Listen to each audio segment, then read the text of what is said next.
ongoing war in Ukraine, there's been a lot of talk about potential peace deals and negotiations, especially after the recent summit between Trump and Putin in Alaska. Would you like to know more about the summit? Or are you interested in other news related to the Kremlin? Mm, What's going on with Putin, man? Him and Donald Trump and the beast.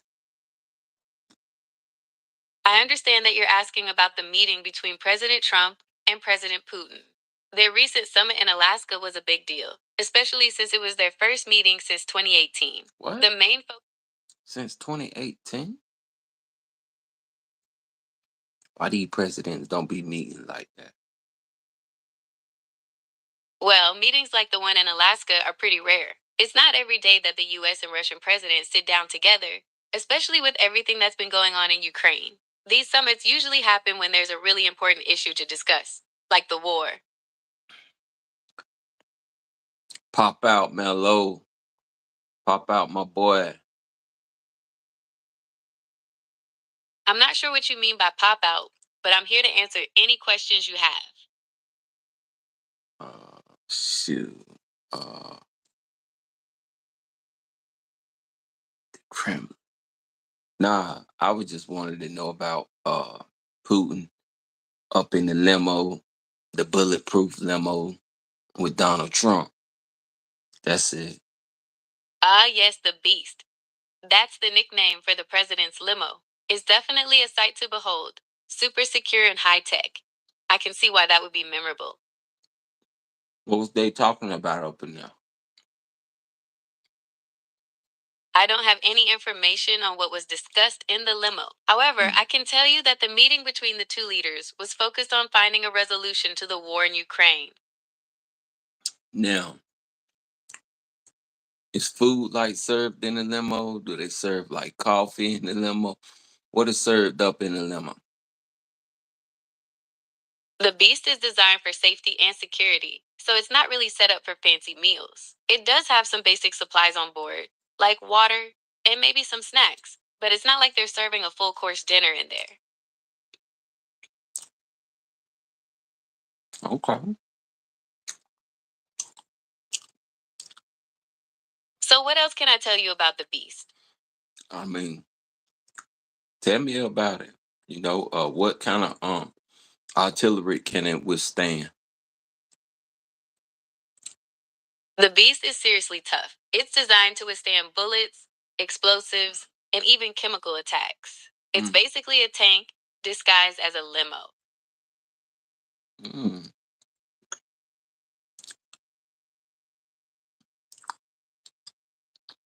mm,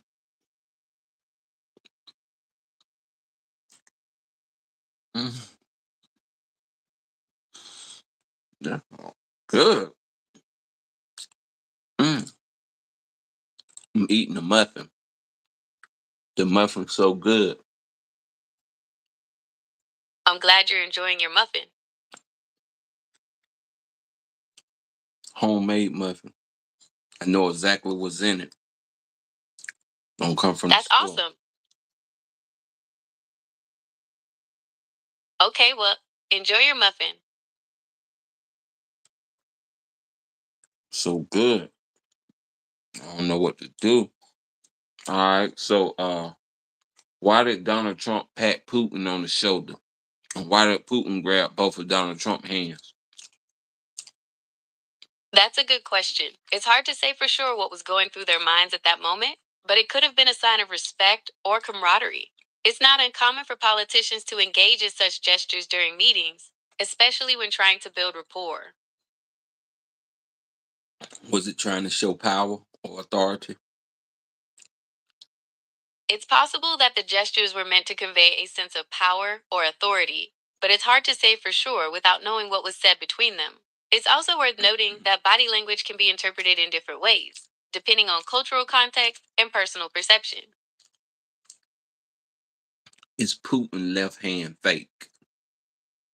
Is one of his hands fake? There- The one that Donald Trump wouldn't let go, it looked fake. Some people have speculated that Putin's left hand might be fake, but there's no real evidence to support that. It's possible that the way he held it could be due to a medical condition or simply a personal habit. Okay. What was the name of that group that Putin was in before he became president? Putin was in the KGB, which was the main security agency of the Soviet Union. He worked there for 16 years, eventually rising to the rank of lieutenant colonel. Did he ever get shot in the hand? There's no public record of Putin ever being shot in the hand. Cause that hand is fake. Something's ain't right with that hand. I understand your concern, but there's no evidence to support the claim that Putin's hand is fake. It's possible that the way he holds it is due to a medical condition or personal habit. I thought Donald Trump, when he shook it, he wouldn't let it go. I thought he was gonna just pull it off. But I think he know what's going on with that hand. Some people have suggested that Trump's reaction to Putin's hand could be interpreted in different ways. It's possible he was simply being cautious or respectful, or perhaps there was something else going on that we're not aware of. How old is Donald Trump? Donald Trump was born on June 14th, 1946, making him 79 years old. 1946. So by 1950, he was in the mix of things. He was seeing things and noticing things and remembering things. What was going on in 1950? 1952, just to make sure. 19. Of course. Is there anything else you'd like to know about 1952? What was going on? You never told me. Sorry about that. I got a little ahead of myself. 1952 was a pretty significant year. The Korean War was still going on, Mhm. and the US tested its first hydrogen bomb. There was also a presidential election that year, and Dwight D. Eisenhower won by a landslide. So what year did we drop the bomb on Hiroshima and Nagasaki? The United States dropped atomic bombs on Hiroshima on August 6, 1945, and on Nagasaki on August 9th, 1945. Oh, so that was a atomic bomb, not a hydrogen bomb. You're absolutely right. The bombs dropped on Hiroshima and Nagasaki were atomic bombs, not hydrogen bombs. So The first hydrogen bomb. Donald Trump just was being born. Donald Trump was born in 1946, so he would have been a newborn around that time. Okay. So he just heard the stories.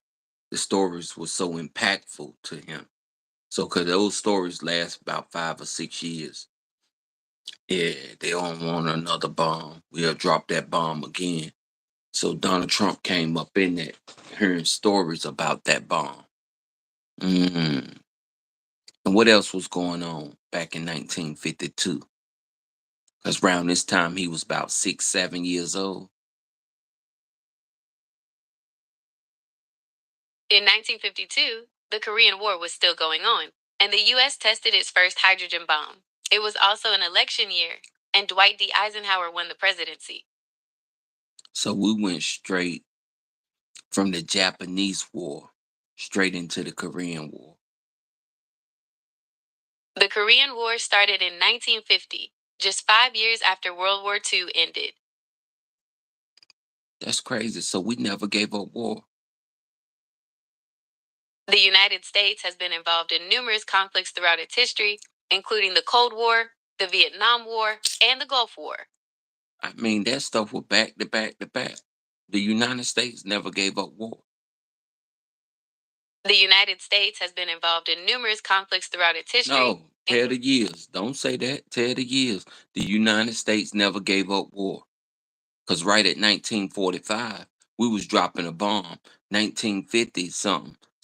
Another war was the Korean War was going on, and wars just been going on. The United States never gave up war. The United States has been involved in several conflicts since World War II, including the Korean War, the The Vietnam War, United and the Gulf States. War. Okay, what war was United States involved in after World War II? The United States was involved in the Korean War, which began in 1950. What year did World War II end? World War II ended in 1945. Okay, bam. That's the same year that we dropped the bomb on Hiroshima and Nagasaki. That's right. The atomic bombings of Hiroshima and Nagasaki happened in August 1945, just a few months before the end of World War II. Now, right after that, the Korean War happened. Not right away. The Oh, Korean War started in 1950. That's right there.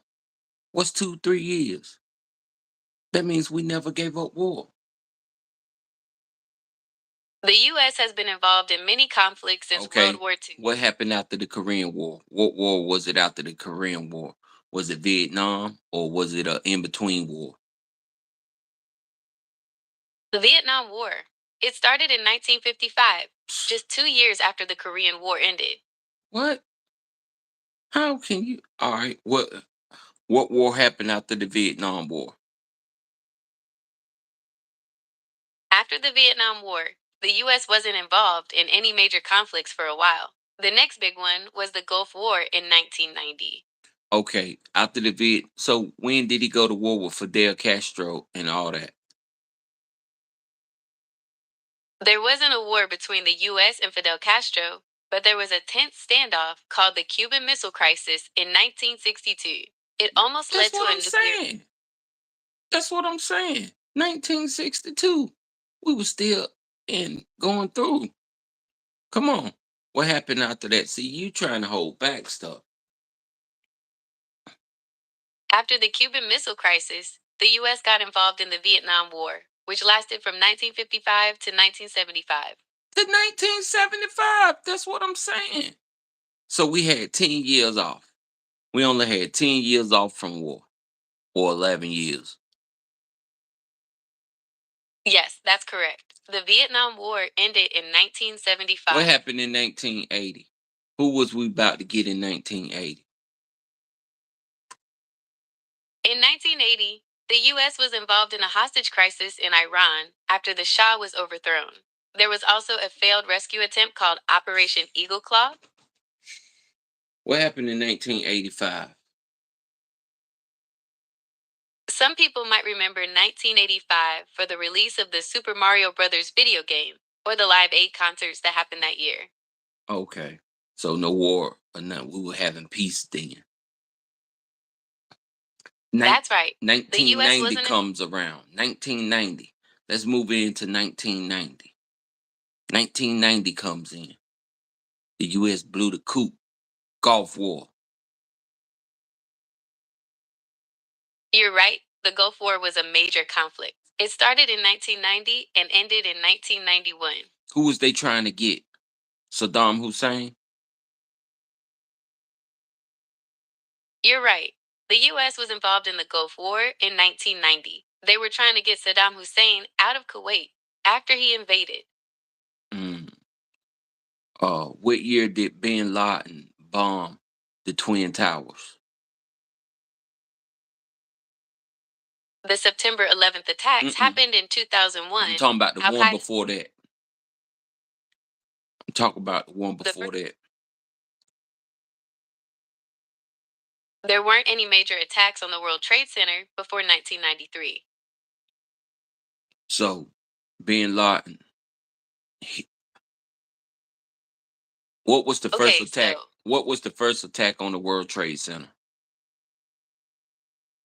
the first attack on the World Trade Center was a bombing in 1993. A That's truck what I'm bomb. saying. See, you leaving out little key elements. Come on, I'm glad I know my history. You living out key elements. 1993, attack on the World Trade Center. They predicted Bin Laden had something to do with that. You're right, there were suspicions about bin Laden's involvement even back then. While he wasn't officially tied to the attack until years later, some evidence pointed towards Al Qaeda's involvement. Okay. 1995. We still in the Gulf War, right? The Gulf War was from 1990 to 1991. Okay, 1 year. What was going on in 1995? 1995 was a pretty busy year. The Bosnian War was still going on. and there was a major terrorist attack in Oklahoma City. So you said the Bosnian War. Uh, was the United States involved in that war? Yes, the U.S. was involved in the Bosnian War. They participated in NATO airstrikes and helped broker the peace agreement that ended the conflict. Okay. What else? The U.S. was also involved in the Rwandan Civil War, which was part of the larger Rwandan genocide. What year was that? The Rwandan Civil War was from 1990 to 1994. The same time the other wars was going on, the U.S. still had their hand in the cookie jar. Okay. So when did they slow down? What happened in 2001?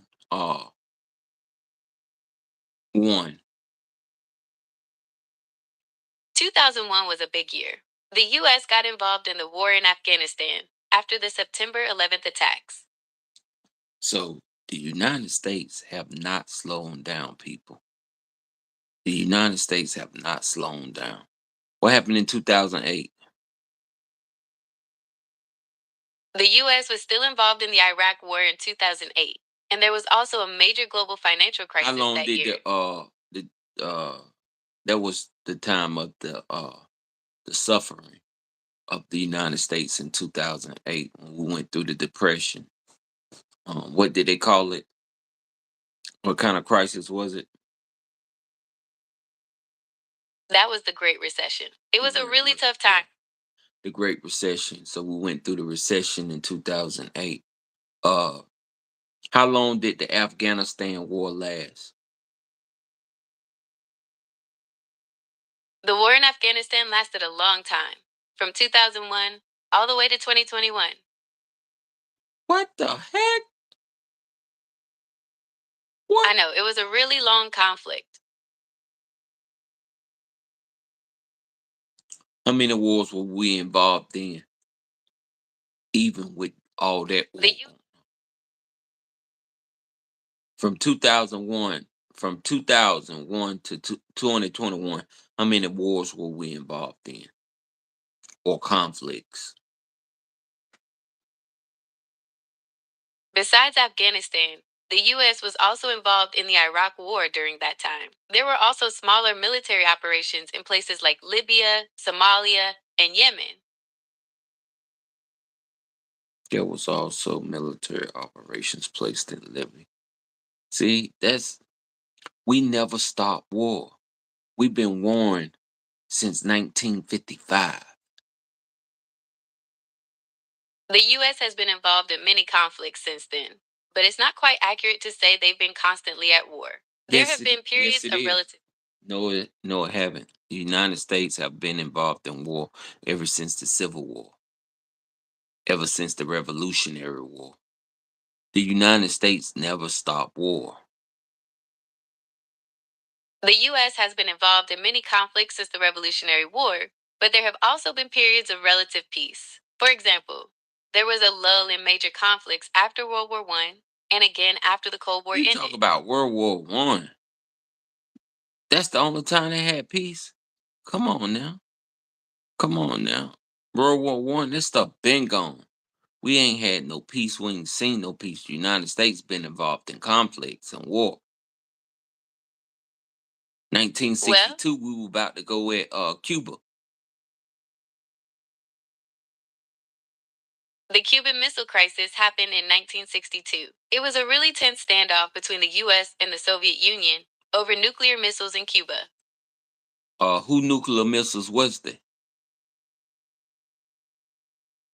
They were Soviet nuclear missiles. The US was really worried because Cuba is so close. Those missiles could reach a lot of major American cities. Are those missiles still there now? No, those missiles were removed as part of the agreement that ended the crisis. But do Cubans still have nuclear weapons? No, Cuba does not have nuclear weapons now. They actually signed a treaty to keep Latin America and the Caribbean free of nuclear weapons. Mm. How do we know for sure that all those nukes were removed? That's a good question. The US and the Soviet Union had agreements and verification procedures in place to make sure the missiles were removed. Plus, there were ongoing diplomatic efforts to ease tensions and build trust after the crisis. But how do we know for sure? There's no guarantee. That's There's no guarantee that we know for sure that all that those missiles was removed. That's a really good question. The US and the Soviet Union had agreements and verification procedures in place to make sure the missiles were removed. Plus, there were ongoing diplomatic efforts to ease tensions and build trust after the crisis. That's cool and all, but did we see them when they came back over on the ship and brought those missiles back and set those missiles back up? No, the US didn't physically see the missiles being removed from the ships. However, there were other ways the US verified the removal, like aerial surveillance and intelligence reports. Okay. So the US used their intelligence reports to make sure that those missiles were removed. Exactly. The US used intelligence So reports. the US have intelligence to know exactly what each and every missile is at.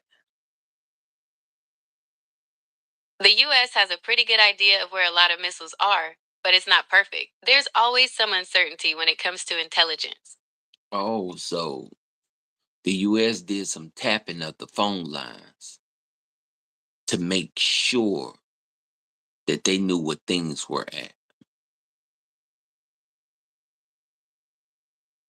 Intelligence reports can be really helpful, but they're not always perfect. During the Cuban Missile Crisis, the US used aerial surveillance to get a better look at what was happening on the When you ground. say aerial surveillance, did they have boots on the ground or was they looking from the sky?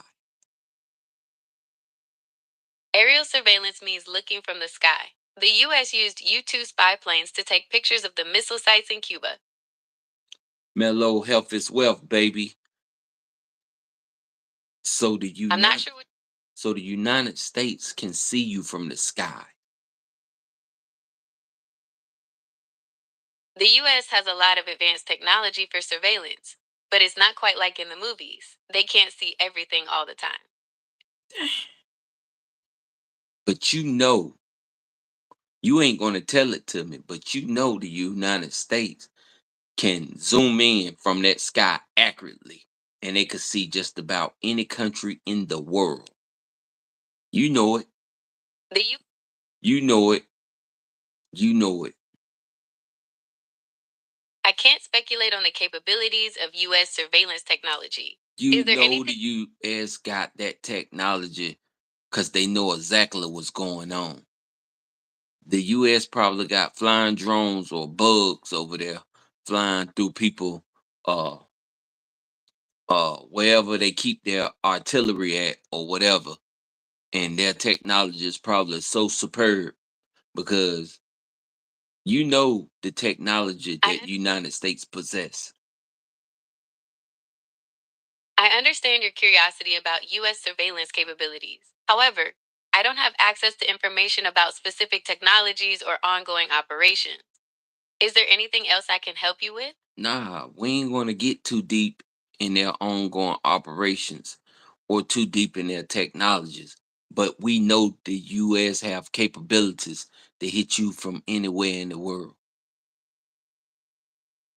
The US does have advanced military capabilities, but it's not quite as simple as hitting anywhere in the world at a moment's notice. There are a lot of factors that go into those decisions. Yeah, but the US got submarines all around the world. You know this. They got aircraft carriers all around the world. They got those stealth aircrafts very close. They'll beat any country with just two stealth aircrafts. You know this.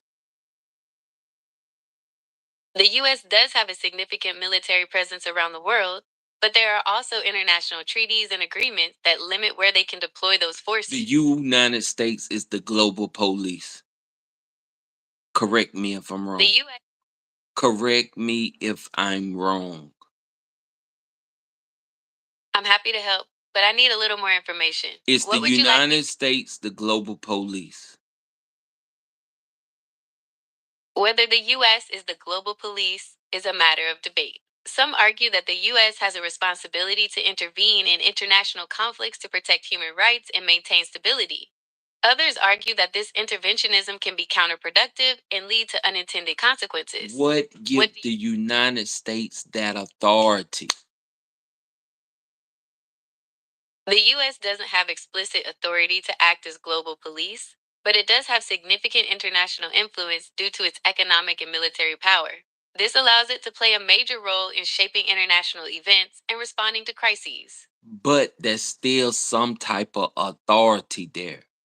If this is my country and I don't want you in there, you shouldn't be allowed in there. That's a really interesting point. It raises a lot of questions about national sovereignty and when it's okay for one country to get involved in another's affairs.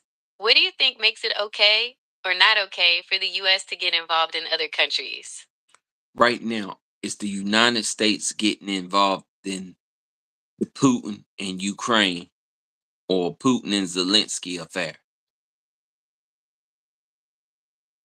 The U.S. has been providing Ukraine with military aid and support, but it's a Mm. complex situation. There are arguments for and against getting involved in foreign conflicts. Do United States have boots on the ground? The U.S. has been providing military aid and support to Ukraine, but there are no U.S. troops on the ground there. Have the United States showed Ukraine how to use artillery and how to execute operations to impound on Putin military?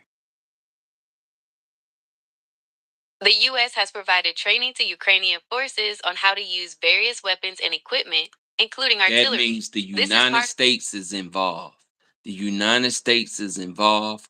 We never let go of war. We helping Ukraine fight Putin, having meetings at the same time. This don't make no sense. Why don't the United States take care of homeless in the United States and focus on the United States? That's a really interesting point. It raises a lot of questions about national priorities and how we balance helping people abroad with addressing problems here at home. We What do you try to think would be we try to like in Washington DC, we kicking these campers out, but really ain't. We telling them, look, sign up for this program, but we're really not signing them up for these programs. We're really not getting them the help that they need. If Donald Trump coming putting 800 military soldiers boots on the ground, you know, there has to be something done nationally to make, you know, this transfer deferred so you know uh everything can be put into speculation what they really do with these people. I understand your concern about the situation with the homeless in Washington, D.C., and the need for more effective solutions. What specific actions do you think would make the biggest difference in addressing this issue? Well, these people, some of them are working and some of them are just homeless.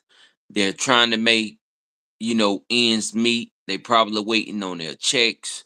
They probably got PO boxes, and they probably just waiting on their checks. And a lot of them probably need assistance with uh because they probably done abused a lot of drugs with abuse. A lot of them, all of them need assistance with homelessness, just to get back on track, just to get back into the workforce, get back in the field. First of all, when you go up in a homeless camp like that, you need to get them all medical attention.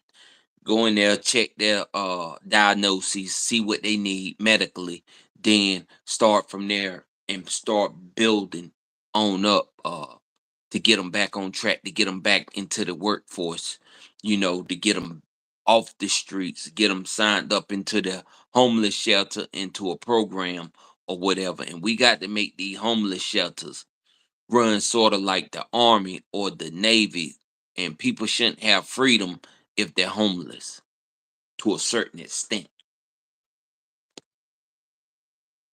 That's a really interesting point. It raises a lot of questions about how we balance individual rights with the need to help people get back on their feet. What do you think would be the Yeah, most effective? when you in a homeless camp, some of your rights should be dissipated. You should lose some of those rights. And because no one should be out here homeless. You know, you become homeless due to your circumstances. You become homeless for different reasons, but no one should be sitting out here homeless and not wanting to get back into the field, not wanting to get back on track, dealing with homeless alone, drug abuse, and uh, the whole totality of the thing. So we would have to start with boots on the ground from Medicaid to the ground up. You know, it's just a lot of factors that go in it, but we have to take step by step to build these people back up, and it can be done quickly.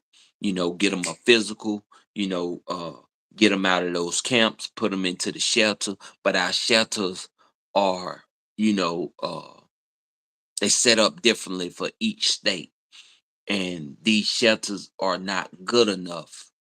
They're not ran efficiently enough to keep these people away from the drug addicts, to keep these people away from the drug dealers, to keep these people from relapsing.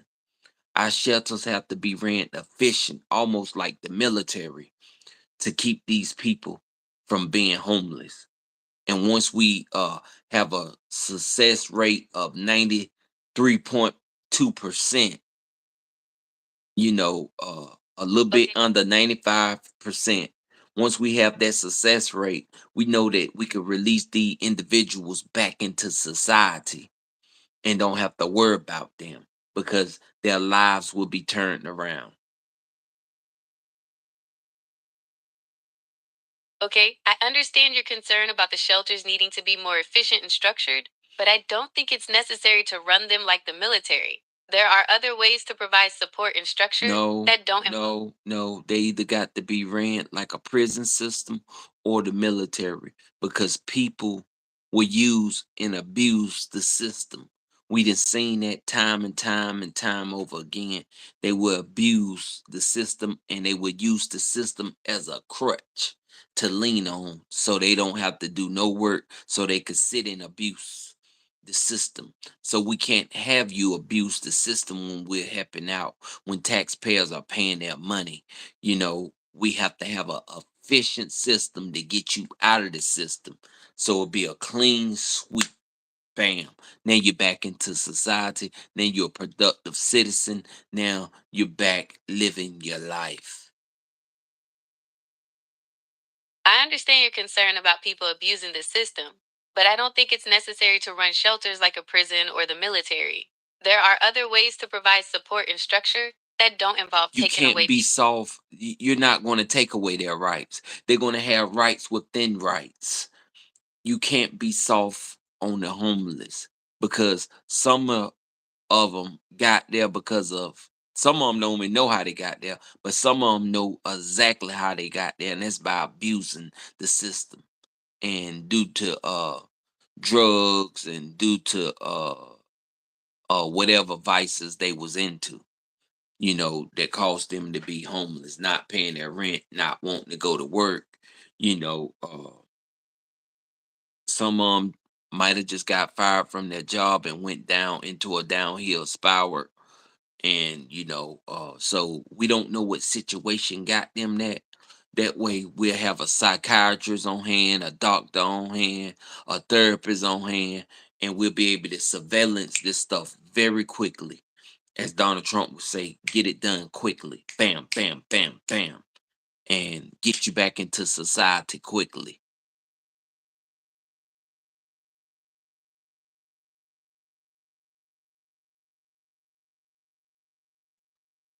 What would you say from your expertise?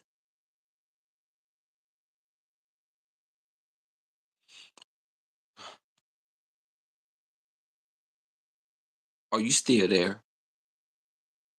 I think I got her stuck. So, are you there? Yes, I'm here. I'm ready to continue our conversation whenever you are. Okay, so what would you say about your expertise about the homeless? And you said since we can't run it like a prison, since we can't run it like a military, since we can't get the people back into society quick, how would you go about handling this situation, knowing that these people are deeply in travail and got a lot going on? That's a really good question. I think the key is to focus on providing support and resources that help people get back on their feet while No, still respecting no, their autonomy. no, no, no. We can't respect nothing about that situation.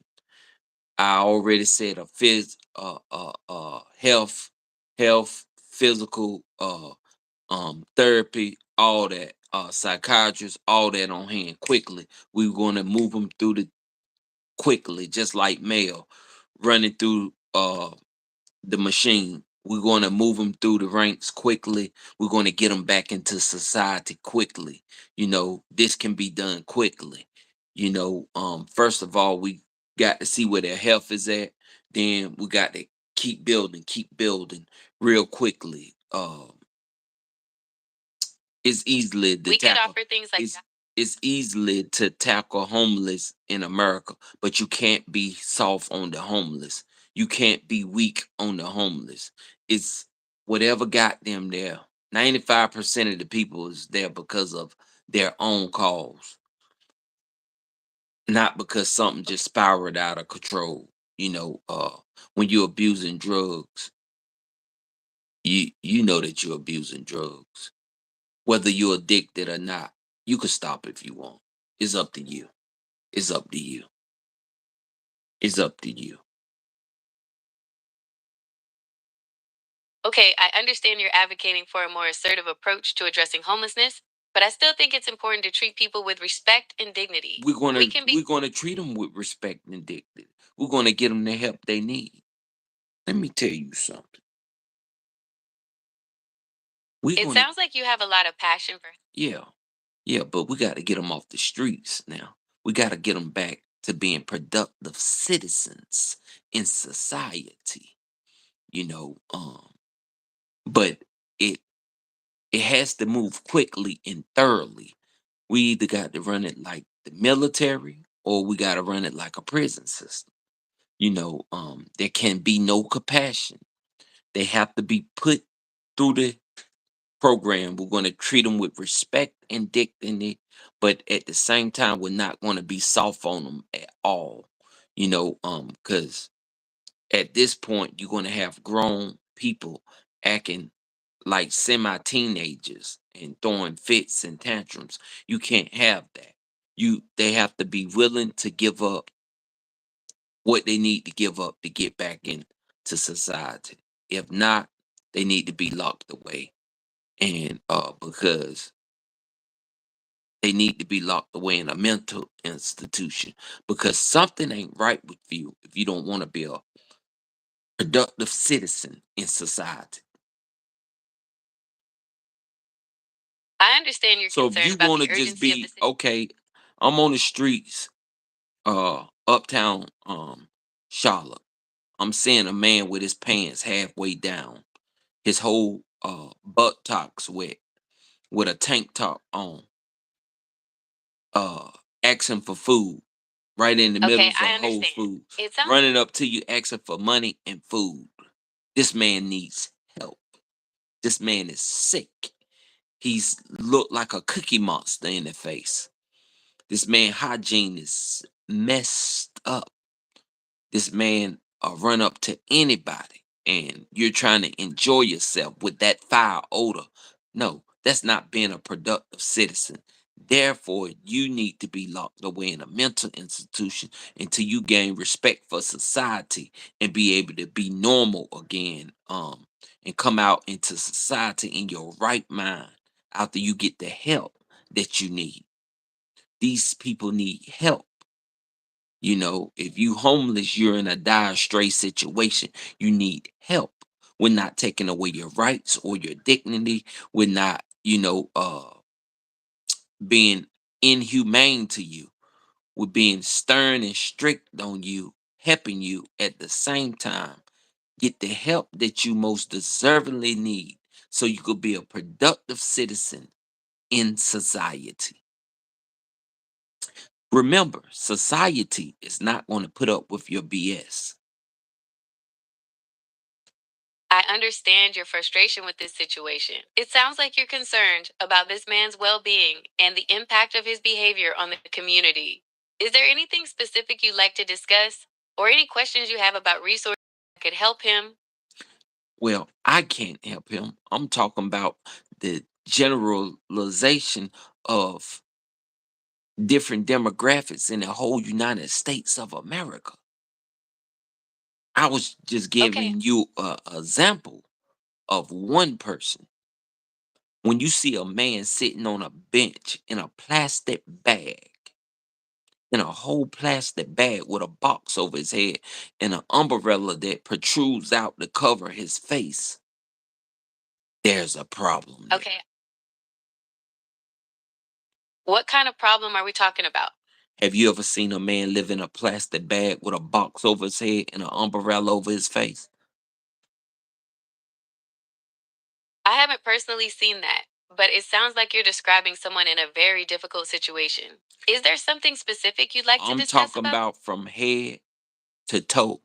His shoes, his feet are in the plastic bag. His whole body is in the plastic bag. He have slits for his arm and for his face so he can breathe. He has a box over his head, and when he don't want to see nothing, he puts an umbrella out that protrudes out that covers the front of his face and body. And all you can see is the umbrella, a box, and feet in a plastic bag. It sounds like you're describing someone who's experiencing homelessness and may have some mental health challenges. It's definitely a concerning situation, and it's understandable that you're worried. Would you like to talk more about No, this? now this is all over America, baby. We got that because if you got boots on the ground in Washington DC, you you know you're just tackling a portion of the problem. This is all over America. I'm telling you, when you see a man sitting in a plastic bag, his feet, shoes and everything in a plastic bag as he sit over the bench, he only have a slit cut out for his face, a box over his head, and he puts an umbrella in front of his face to cover up everything. There's a problem. There's a very big problem, and we have to rectify that in society. I understand your concern about the man you saw. It sounds like he's in a very difficult situation, and it's It's natural. just not one man. I seen numerous of men. I seen one man laying in a corner with his pants halfway down. I understand that you've seen several people in difficult situations. I It seen sounds like you're women, and then okay. when I rode past the homeless shelter, it looked like a jungle gym. I really hate to It sounds say what it looked like, but it looked like it was bad. It was bad. It's like people was all on top of the building, all outside, all around it. It just it looked unreal. I can only imagine how shocking that must have been to witness. It sounds like the shelter was overcrowded, and that can lead to some really difficult situations. I'm So wondering, this is why I say you just can't have leniency on the homeless population. It has to be ran like a prison system or military, not inhumane, but with I understand efficiency. your concern It about. has to be ran with efficiency. That way, the people can get a deserving chance at life and become productive citizens in society again. How do you feel I, about helping people and making them productive citizens in society again? It's almost like make America great again. I understand your desire to help people become productive members of society again. It's a noble goal, and there are many ways to approach it. What specific ideas do you have in mind? Well, we've been talking for a minute, and I told you a lot. It has to be a team of doctors, psychiatrists, therapists to start there. It has to start first at healthcare because these people have become mentally challenged and they're dealing in stress and anguish and a lot of mental issues. To stay outside for 6 to 8 months, it's something mental going on there. You're not getting the proper your hygiene is not up to standard. You know, there's no way that you could get the proper um cleansing or hygiene. Your hygiene can't be up to standard if you're staying outside because it's just impossible. You probably can keep clean, but your hygiene can't be on 100. It can't be at 85%. Your hygiene will be under the threshold, reaping around 55 to 45% at the cleanest level. And for the most part, most of them out there, they'll have a foul odor on them. So they'll be around at 32 to 29%. That's a really important point. The lack of access to proper hygiene facilities can have a huge impact on someone's health and well being. It's a Most of real them go challenge. into our fast food chains and try to take a bath and shave and try to keep clean within our libraries and our fast food chains and our department stores and our That's a really malls. important point. Yeah. What does it look like a homeless man?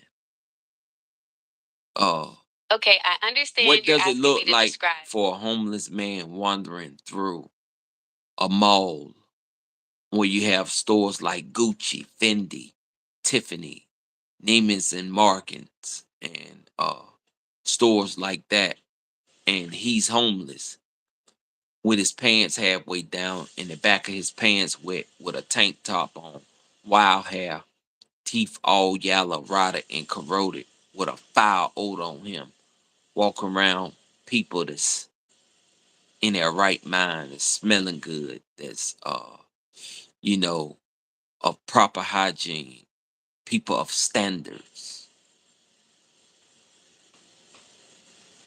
Okay, I understand. It sounds like you're describing a situation where someone who is clearly experiencing homelessness is in a public space and it's causing discomfort to others. Is there a specific Not that question it's you have? causing discomfort to others, but he's there.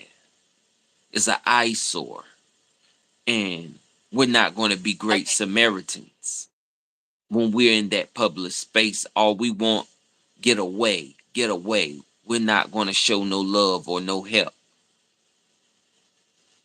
Okay, I understand. because we're It there on leisure time. And, Okay, I understand.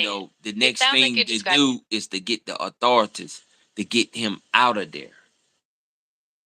And he done funked up the Okay. place and he done stunk up the place because of lack of hygiene. Okay, I understand.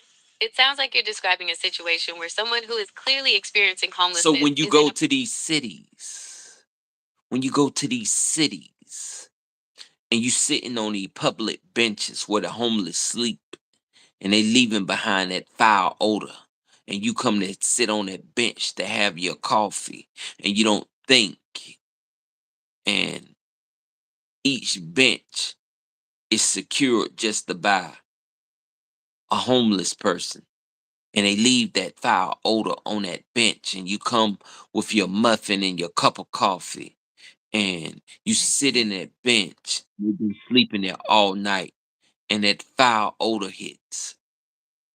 Mm, mm, mm. That sounds like a really unpleasant experience. It's understandable that you wouldn't want to sit on a bench that smells like that. Have you ever considered Where contacting? most of those benches are going to be like that because the homeless sleep in them at a certain time at night. And so That's a really tough that's from situation. It city sounds to like you're city, state to state. That's just a ongoing occurring problem. And that's something that we have to tackle in the United States. You don't see it happening in Singapore, do you? That's a really interesting point. It's true that homelessness is a complex issue with many contributing factors. Singapore, for example, has a very different approach to social welfare and public housing than the United States. They prioritize affordable housing and have a strong social safety net, which helps to prevent homelessness in the first place. So Singapore is one of those places that you have to keep the whole country clean. Yes, Singapore places a high value on cleanliness and public order. They have strict laws against littering and other forms of public disruption. This emphasis on cleanliness extends to their approach to homelessness as well. So their streets are clean, their alleys are clean. They have to be very cleanse worthy out in Singapore. So their homelessness is not like our homelessness. That's right. Singapore has a very different approach to homelessness than the United States. What They prioritize. happened? What happened if a homeless man is found wandering around Singapore?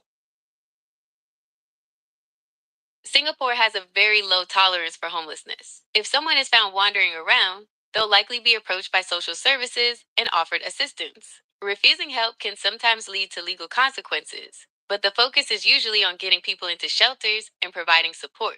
What happens if a homeless man is around Singapore with the back of his pants wet visibly and halfway down with a tank top on, looking crazy all in the face, hygiene haven't been taken care of in months, and with a foul odor on him? What would happen? Okay, I understand. You're asking what would happen to a homeless man in Singapore who is exhibiting signs of mental distress and poor hygiene. In that case, he would likely be approached by social services and offered assistance. Singapore has a strong social safety net, and the What if focus he is on getting, decline assistance and want to go lay in the corner with his pants halfway down?